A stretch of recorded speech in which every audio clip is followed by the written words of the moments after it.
Hello பாப்பா, என்ன பண்றீங்க? மாமா சாப்பிட்றீங்க? என்ன மாமம் சாப்பிட்றீங்க?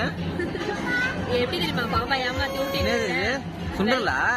வெள்ளைக்கடலை இருக்குல்ல, அதுல வந்து இது அது என்னது சயமுண்டையோட அந்த தீனி இருக்குல்ல, ஆமா, அதை வச்சு காம்பினேஷன் பண்ணி ஊட்டி விட்டா பாப்பாக்கு ரொம்ப பிடிக்கும். ஏமாத்திரியா அவள? ஸ்வீட்டா இருக்குன்னு சாப்பிடுவாங்க, ஸ்வீட் பார்ட்டிங்க, அதனால ஸ்வீட் கொடுத்தாதான் சாப்பிடுவாங்க எதுவா இருந்தாலுமே. செல்ல பண்ணு, காரெல்லாம் இறங்காது மேடம். செல்ல பண்ணு. ஏமா ஏமா லேட் பண்றல, ப்ராசஸ் பண்ண அந்த சரி சரி சரி சரி சரி. வெள்ளைக்கடலை கொடுக்கறத விட இந்த மாதிரி கொடுத்தா நல்லா சாப்பிடுவாங்க. நல்லா இருக்கா? இது வந்து அம்மாவோட டெக்னிக். நல்லா இருக்காமா? பழக்கம் பண்ணி விட்டாங்க, நான் ஃபாலோ பண்றேன். இப்பதான் ஏமாத்தி கொடுத்து நினைக்கிறாங்க பிள்ளைக்கு, இப்ப நானும் அதே தான் பண்றேன். அவன் என்ன நினைச்சுக்கிறான், இது ஒரு புது டிஷ், சூப்பரா இருக்கு.